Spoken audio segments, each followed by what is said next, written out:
ভাইদের মাপ পাওয়ার একটা পদ্ধতি আছে। বড় জালেম যারা, মাঝারি জালেম এগুলো বাদ, কারণ এগুলোর কোনো ক্ষমা নেই। এই কথা বলছেন এখানে। বড় জালেম এবং মাঝারি জালেম যারা, এরা আল্লাহর মামলার আসামি। সূরা শূরা 25 নম্বর পারা 6 নম্বর পৃষ্ঠার 13 নম্বর লাইনের 42 নম্বর আয়াতে আছে, ইন্নামাস সাবিলু আলাল্লাযিনা ইয়াজলিমুনান নাস।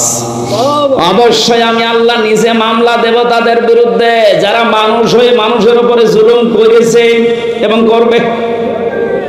এটা দুইটা কাল আছে, ইয়াজলিমুনা মোজারে বর্তমান ভবিষ্যৎ, প্রেজেন্ট ফিউচার। এখন যারা বর্তমানে জুলুম করছে, ভবিষ্যতে বলতে কিয়ামত পর্যন্ত যারা এই কাছে থাকবে। আল্লাহ কিন্তু ইয়াজলিমুনাল মুসলিমুনা দেয়নি, যে মুসলমানদের উপরে যারা জুলুম করে না। ইয়াজলিমুনা নাস, হিন্দু কি মানুষ না? বলেন না কেন? খ্রিস্টান মানুষ না? মানুষ কত পাচ্ছে যারা বিবেচিত, এদের প্রতি আপনি যদি জুলুম করে থাকেন, সে যেই হোক, আপনি কিন্তু আল্লাহ। এখানে বহু মানুষ আছে তার স্ত্রীর উপর অত্যাচার করে, জুলুম করে, তার যে হক আছে সে হকটা আদায় করে না। আপনিও জালেম। বলেন, কত মানুষ এখানে হাজী সাহেব পর্যন্ত আছে, নিজের ছেলের নামে ভালো ভালো সম্পদগুলো সব লিখে দেয়, আর মেয়েকে বলে মা তোর জন্য দোয়া করে দিলাম। এটা টাটকা নির্ভেজাল শয়তান। আরে ভাই, তুই তো দোয়া করবি মেয়ের জন্য, এটা আগে জমি ফেরত দে না। এরকম সম্পদ ফাঁকি দেওয়া মানুষ নেই। শরীক যারাই ফাঁকি দিয়েছেন তারা আগে ওইটা ফেরত দেবেন, সে জমি হোক, টাকা পয়সা হোক, অধিকার হোক।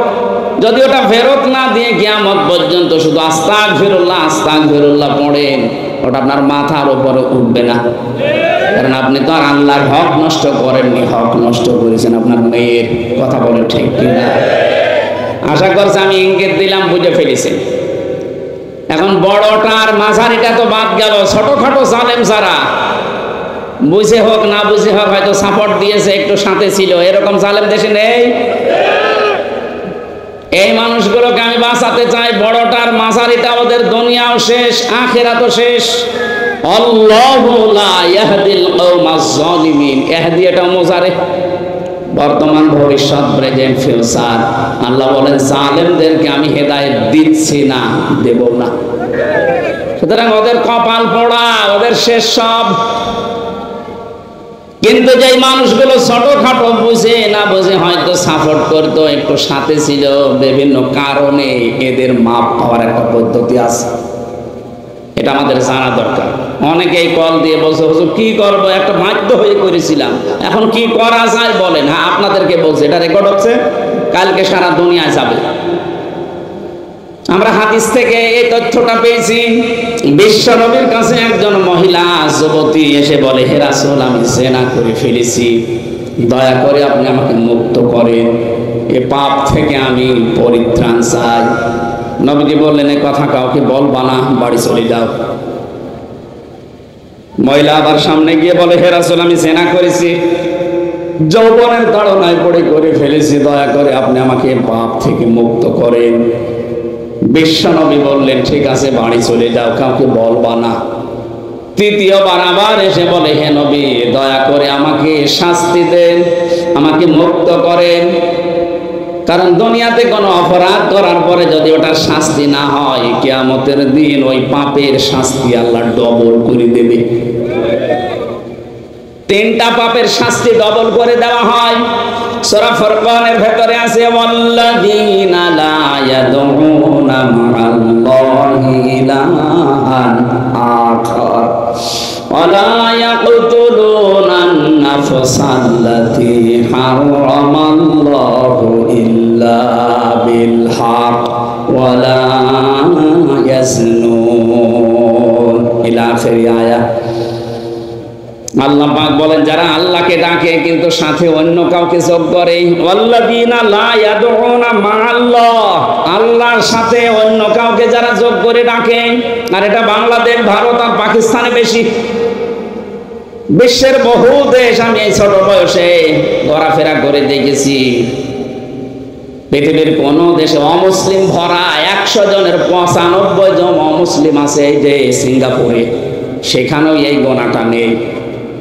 কিছুদিন আগে আমি এই সমস্ত দেশগুলো ঘুরে দেখেছি, বহু অমুসলিম দেশে তারা এমনিতে আল্লাহর বাইরে অন্য কাউকে ডাকে, কিন্তু আমরা যারা আল্লাহকে ডাকি মাঝে মাঝে অন্য কাউকে জপ করি। কিছুক্ষণ বলছে ইয়া আল্লাহ ইয়া আল্লাহ, এরপরে ইয়া আলী বাবা, শাহ আলী বাবা, এই কথা বলছে না কেন? যদিও আপনাদের এই ময়মনসিংহ বিভাগে এটা কম, এটা ওই ব্রাহ্মণবাড়িয়া, কুমিল্লা ওইদিকে বেশি। ওদের বাবার কোনো অভাব নেই, অথচ নিজের বাবারে কোনোদিন বাবা বলেও ডাকে না। কোন জায়গা থেকে কোন জটালা বাবা বের হয়, পাগল হয়ে গেছে। তাহলে যারা আল্লাহকে ডাকে কিন্তু সাথে অন্য কাউকে ডাকে, এবং আল্লাহর নামকে যারা এলহাদ করে, পরিবর্ধন করে ফেলে। কোরআনে কারিমে সূরা আরাফ 180 নম্বর আয়াত, ওয়ালিল্লাহিল আসমাউল হুসনা ফাদউহু বিহা ওয়া যারুল্লাযীনা ইউলহিদুনা ফি আসমাই ইলা আখিরি আয়াত। আল্লাহ পাক বলেন, আমি আল্লাহর অনেক ভালো ভালো নাম আছে, যে নামে পারো আমাকে ডাকো, কিন্তু সাবধান, আমার নামকে পরিবর্তন করে ফেলবা না। আমার নামের সাথে যারা এলহাদ করে তাদের সাথে মিলেও ডাকবা না। আজ বাংলাদেশের হাজারো দরবার থেকে এই গোনাটা চালু হয়ে গেছে। আল্লাহকে ডাকে, পাশাপাশি এমন কাউকে ডাকা আরম্ভ করেছে যেটা নিষিদ্ধ। এক কথা বলে না কেন? এটা জানা শোনার পরে কেউ করবেন না। সুতরাং যারা শাহ আলী বাবা, দয়াল বাবা, পাগলা বাবা, খাজা বাবা বলে ডাকছে, এদের শাস্তি হবে ডবল। এখানে অনেক আলেম বসে আছে, জিজ্ঞাসা করেন তো আমি বানিয়ে বলছি কিনা। 2 নম্বরে যারা হত্যা সে কারণে করা লাগে, ওই কারণ বাদ দিয়ে বিনা কারণে কোনো মানুষকে যদি কেউ হত্যা করে, তার শাস্তি হবে ডবল। এই যে 3732 জন মানুষ আপনি মেরে ফেললেন, কোন কারণে মেরেছেন আপনি জবাব দেন, বলেন। তারা তো তাদের অধিকার আদায়ের জন্য গিয়েছিল, কোনো তো দোষ ছিল না তাদের। আপনি এতদিন বৈষম্যের স্বীকার করে রেখে দিলেন। একটা মানুষকে 15 বছর পর্যন্ত তার চেয়ারে বসতে দেননি, এটা একটা বৈষম্য না? হ্যাঁ, কথা বলেন না কেন? কয়েকদিন আগে আমি একটা এসপি অফিসে গিয়েছিলাম। এসপি সাহেব বলছে, হুজুর 15.5 বছর আমি ওএসডি হয়েছিলাম, আমার যে জায়গা আমার যেতে দেয়নি। এই 5 তারিখের পরে আমার এই জেলার এসপি করে পাঠিয়েছে। কত বড় বৈষম্য বলেন তো? সে এতদিন ডিআইজি হয়ে যাওয়ার কথা ছিল, অথচ তার বাদ দিয়ে এক জায়গায় বসিয়ে রেখেছে, পুলিশ লাইনে থাক। এবার আপনাদের উপরে যদি এটা করা হয়, আপনি দেখেন কেমন লাগে। বিশ্ববিদ্যালয়ে থাকাকালীন একটা উপন্যাস পড়েছিলাম, দেখ কেমন লাগে। এটা পড়ার পরে আমি আজ এই যে জালেম এখন যারা ধরা পড়ছে, এদেরকে যখন মাথায় দড়ি দিয়ে কোর্টে নেওয়া হয়, তখন মনে হয় যে দেখ কেমন লাগে। এর আগে তো আলেমদের মাথায় দড়ি দিয়ে, হাতে হ্যান্ডকাপ দিয়ে, কালো কাপড় দিয়ে চোখ বেঁধে নিয়ে আসতেন। এখন তো নিজেরাই শিকার, দেখ কেমন লাগে।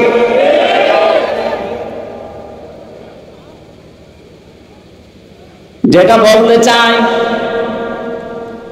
3 নম্বরে পৃথিবীতে যারা জেনা করে, এই জেনাকারী মানুষদের শাস্তি হবে ডবল। জেনা এদেশে নেই, এক কথা বলেন না কেন? নবীজি জানিয়েছেন, এমন সময় আমার উম্মতের উপরে আসবে, তারা ঘরে বসে জেনা করবে এবং জেনা করা দেখবে। এটা এখন প্রায় ঘরে ঘরে আরম্ভ হয়ে গেছে, এই মোবাইল আর কম্পিউটারের মাধ্যমে। আকাশ সংস্কৃতির নামে বিভিন্ন দেশ থেকে পানির মতো পত্রিকার মাধ্যমে আসতেছে, এগুলো নিজেরা দেখে, আরো নিজে বসে বসে জেনা করার কায়দা কৌশল শেখে।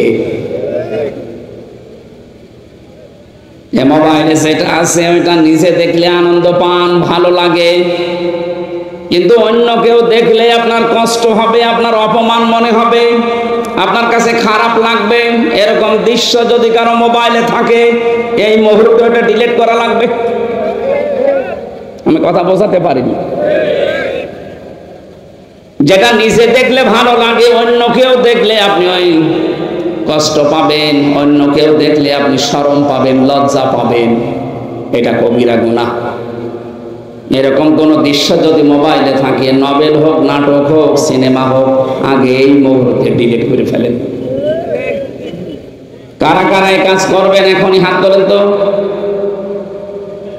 মুরব্বী মানুষ, আপনার মোবাইলে কি আছে দেখি।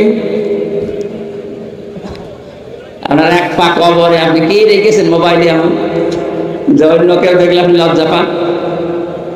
যাদের কাছে যা আসে বিবেকের তাড়নায় বলছি, এটা ডিলিট করে ফেলেন ভাই।